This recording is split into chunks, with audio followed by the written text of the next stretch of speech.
online. We are back after about a 2 months absence, for which I give my fondest apologies. And I thank those who are telling me they've been missing the program, both on Channel 4, on DigiPlay, and of course on social media, YouTube. Quite frankly, I was inundated with work, special work to do with the build-up for some projects related to our 40th anniversary of independence and the climax around Independence Time. I also had to make a trip as far as London, actually, again on related project business. But we're back, and hopefully we can try to come up to a schedule of almost every 2 weeks. In fact, we can guarantee every 2 weeks we will have our program. As you can see, we're outside for this most of the shooting today. We are on Dominica's scenic verandas, or what used to be verandas. At the back of me you will be seeing, of course, that was the public library. You see the roof is still almost completely non-existent. In a little corner, you probably can't see it too well, but as you may know, Fort Young Hotel is on the northern part of the library. That was pretty devastated from Hurricane Maria too, but they've been doing a pretty good job in putting themselves back together. And I have no doubt when they reopen, and I would think within 3 months or so, fully, because they're organized so that they've been operating a part-time hotel even from the time Hurricane Maria hit. That's good and competent management of Fort Young, why they'll continue to excel. But they're involved still in major repairs, and hopefully that will be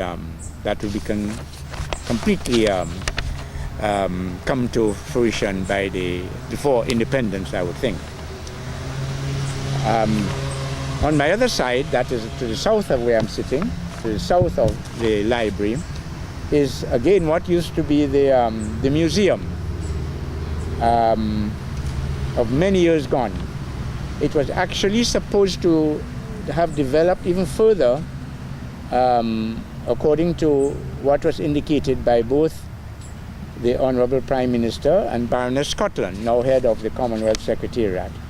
And it announced they were going to make it a special centre for research papers on disaster management. I always thought the building was too small, and it looked like Maria agreed with me and made it impossible to do that project there. And seemingly at some point, another site will be chosen.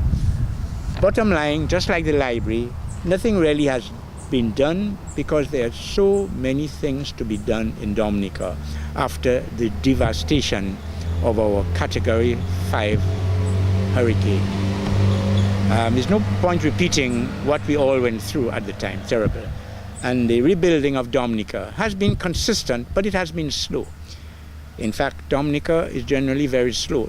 Now some people, certainly a lot of our retired Dominicans and visitors love the slow pace of Dominica. But if we want development, we really have to quicken the pace. And at times like this, we realize how slow it is to get things accomplished. The Prime Minister, in his budget presentation, which is going to be a major feature this morning, speaks about it, how we really need to do better. Comes back to productivity, efficiency, and so on, and I really do not believe neither the private sector nor the government itself have been doing enough in pushing the need for increased productivity.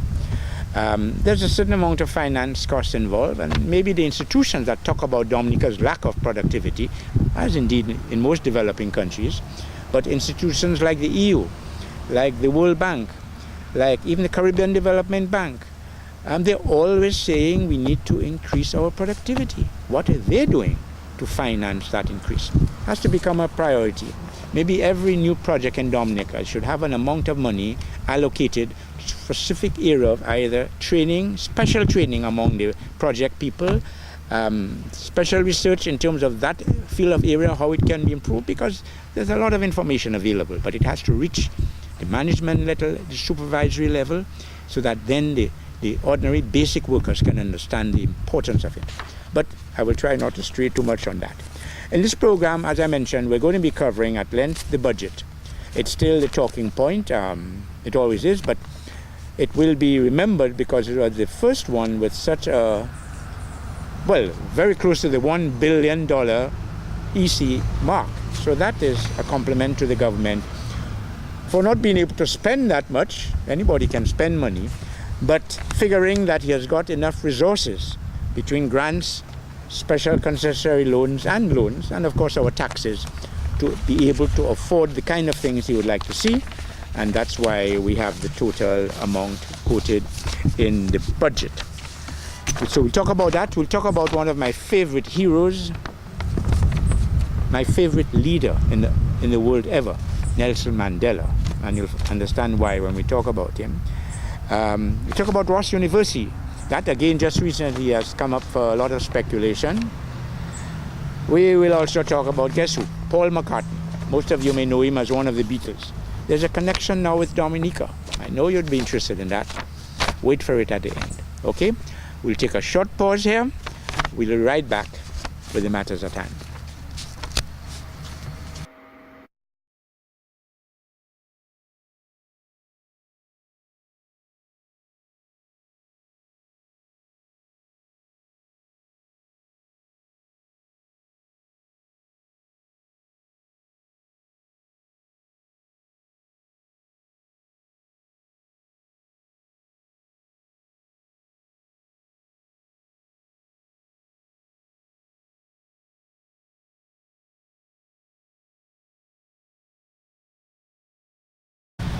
Thank you for sticking with us.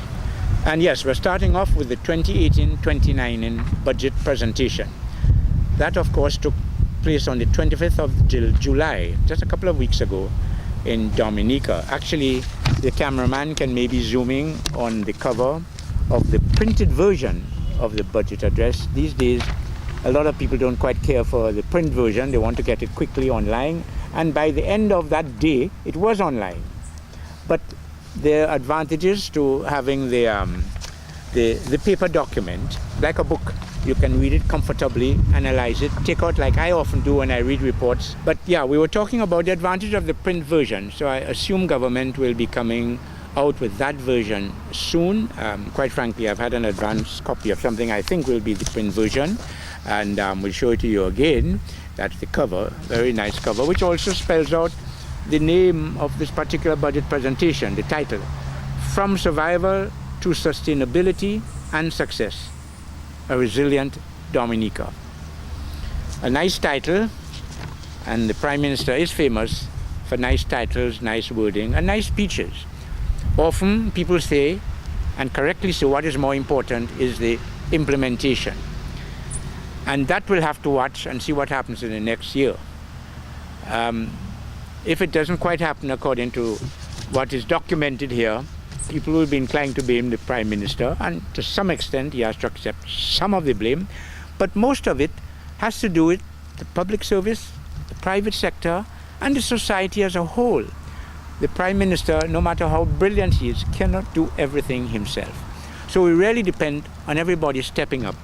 And throughout that budget speech, there is a lot of that kind of talk, how we need to do better in this, in that, and in other things. The Prime Minister has been very specific, and that is why I took the liberty of actually making a heading of all the areas that were mentioned in the budget speech. And in fact, I think it is better to concentrate on that in this program, and then we'll go into more detail, extracts from his address maybe in another program. But as I mentioned, there is of course an introduction and a background to what faced Dominica. The Prime Minister goes into at length of what we suffered. You know, the whole country, and businesses, societies, people, and homes especially.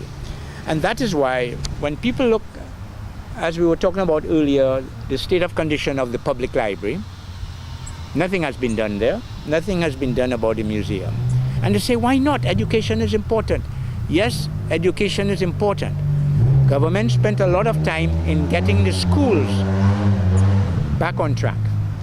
And the libraries in schools, you can, go buy books, cheap books now, you want to keep up with your reading and so on.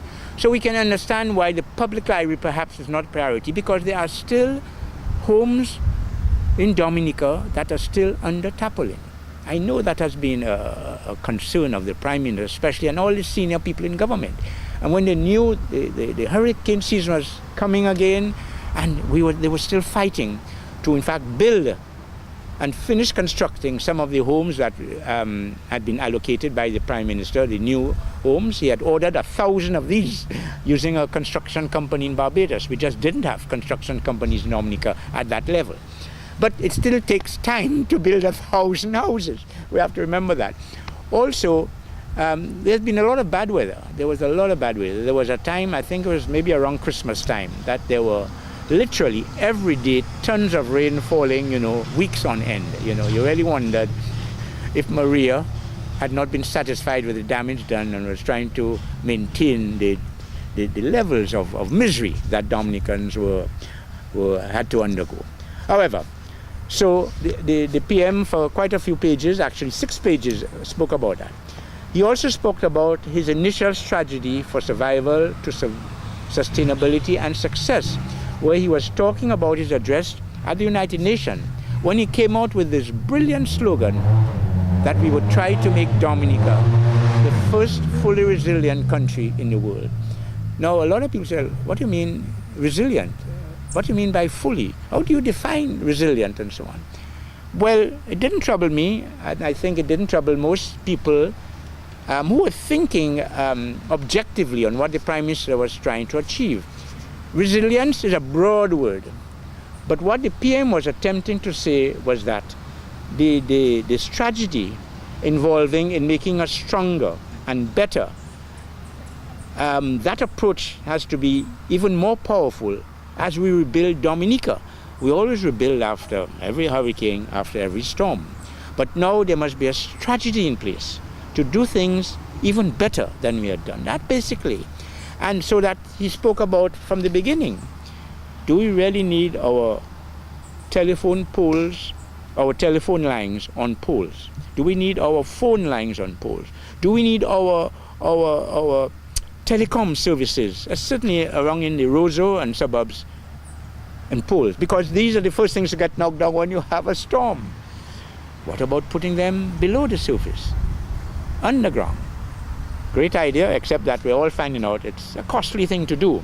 So it may not come as quickly and in as far spectrum of areas as we would like. But it is a great concept. It is a great concept, and we need to have that as a target. And I applaud the Prime Minister for that.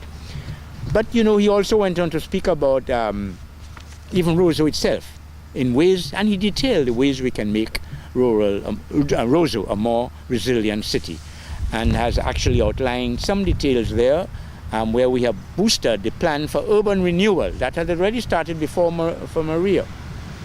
So there is a broad national resilient development strategy. Right through to pages 16, he's talking about that.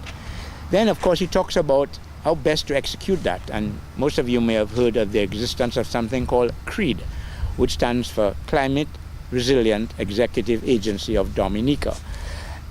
To me, that's taking a little while to be fully established, but quite frankly, it's very much a high-level institution with a lot of associated components, starting right up to the United Nations, going right down to the people in Dominica. So it's been a lot to put together. And I compliment I think Mr. Prasad, who the Prime Minister designated earlier after his acceptance to be the lead chairman, at least for the initial period of CREED. And he's made several trips to Dominica. I've had the privilege really of speaking with him.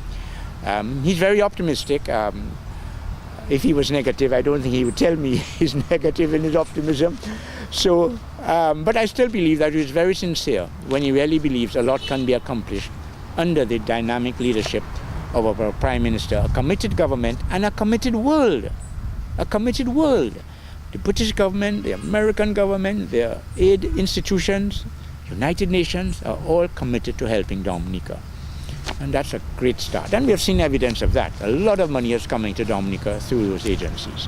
The Prime Minister talks about public works, what we have to do there, housing and lands generally. For instance, one of the things with housing, we cannot continue, everybody have their own little small building in any area. We have to start building up so we can leave some of the land for development with factories, in agriculture, in other areas. It's not something we're accustomed to yet in Dominica, but in building resiliently, like the rest of the world, we're going to have to get accustomed to that. So the Prime Minister has been stressing that. And of course, appropriate legislation will have to be put in place. He spoke about agriculture, food and fisheries, in great detail.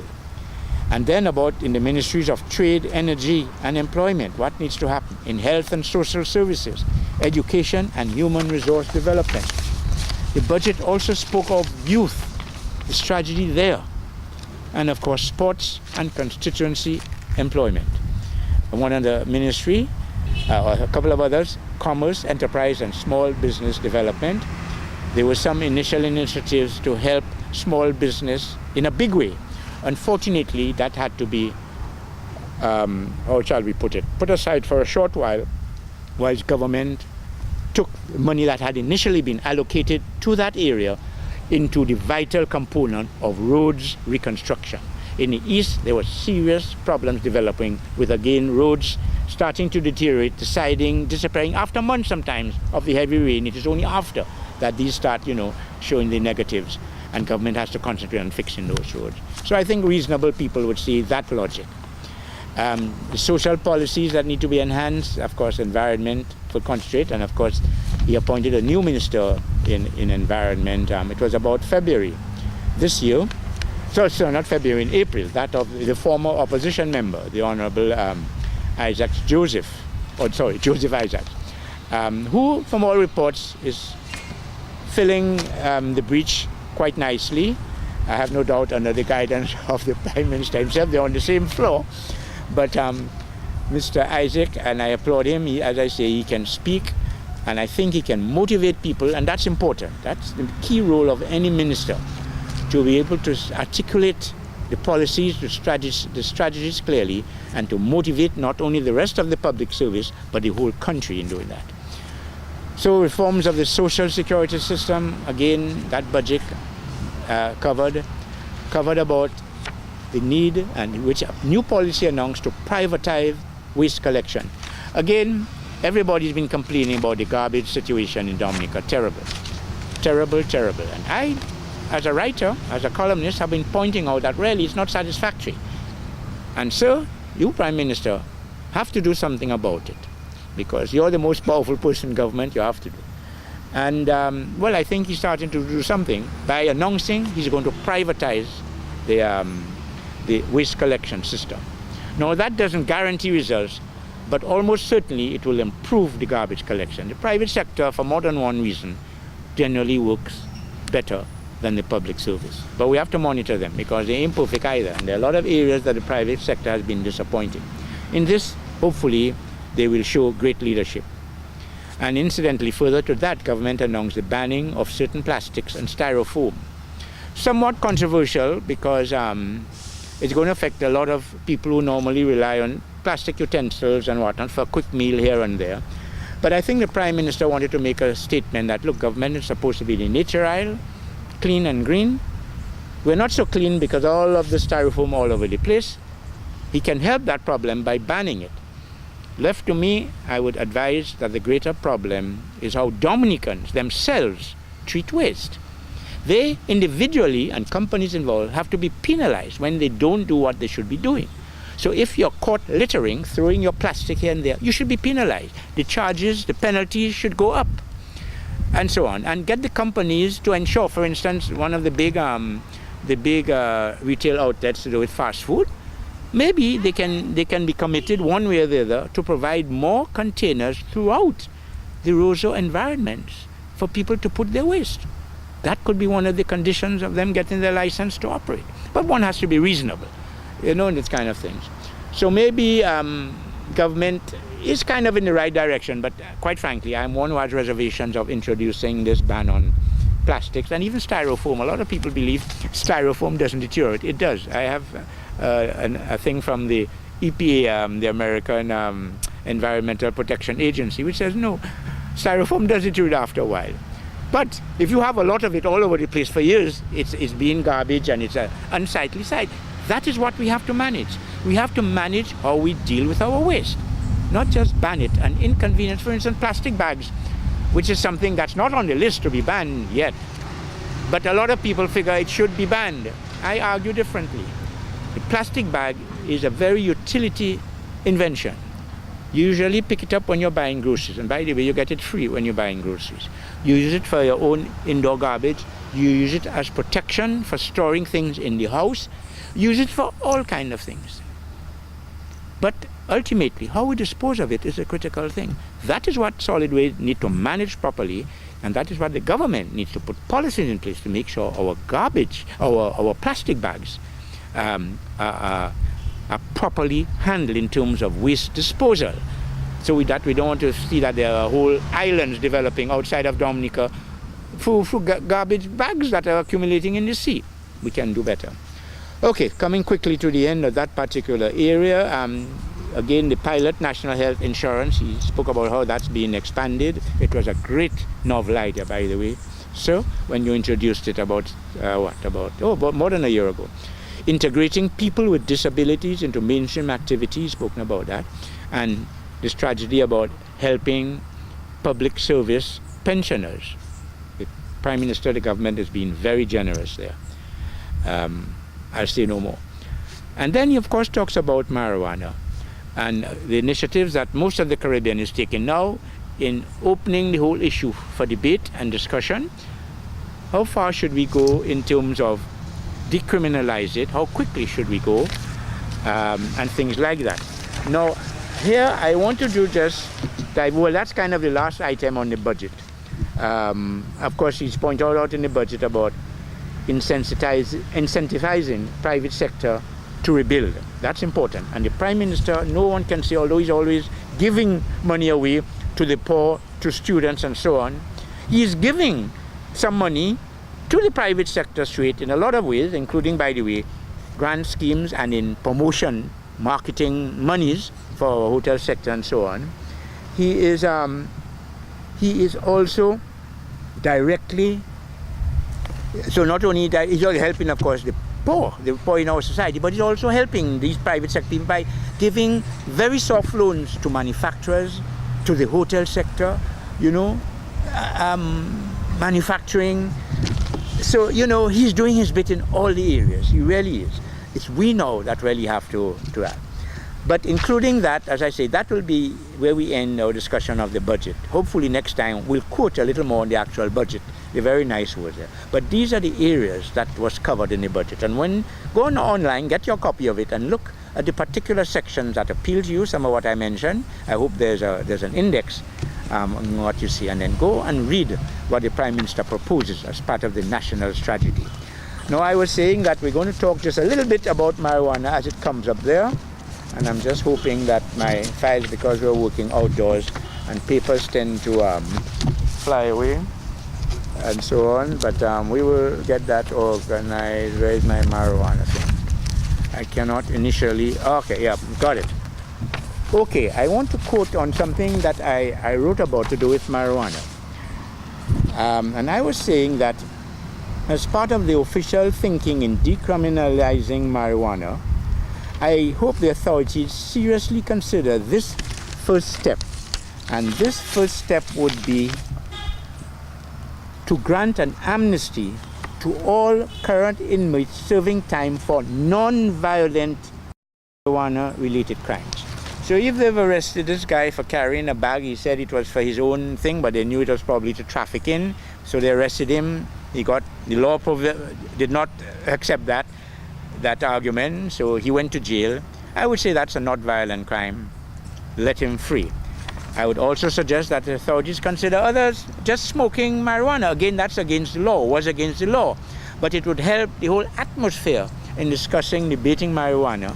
If, government gave an amnesty to those people who are not involved, I say, in violent activity. Those involved in the gang wars and shooting people innocent or people equally guilty like themselves, let them stay in jail, because there is never an excuse for violence. Dominica, I say, is chock full of people associated with this herb who do not deserve to be there, that is in jail, because of growing up cannabis. The world trend is to have this, to have even getting high decriminalized. which, by the way, and everybody now knows, is also known, that is marijuana, cannabis, hemp, and so on, same commodity, for its very beneficial medical and recreational purposes. It would probably be progressive to move for nature aisle to follow this suit in concentrating on the medical virtues of marijuana, even if needed to provide some much needed reparative justice. That was my one of my early comments about the marijuana thing. I also was fortunate to be asked by, I don't seem to have that with me now, to write an editorial for one of the newspapers on the subject of marijuana. And at length, I gave the positives and the negatives of decriminalizing it, for which I give my fondest apologies. And I thank those who are telling me they've been missing the program, both on Channel 4, on DigiPlay, and of course on social media, YouTube.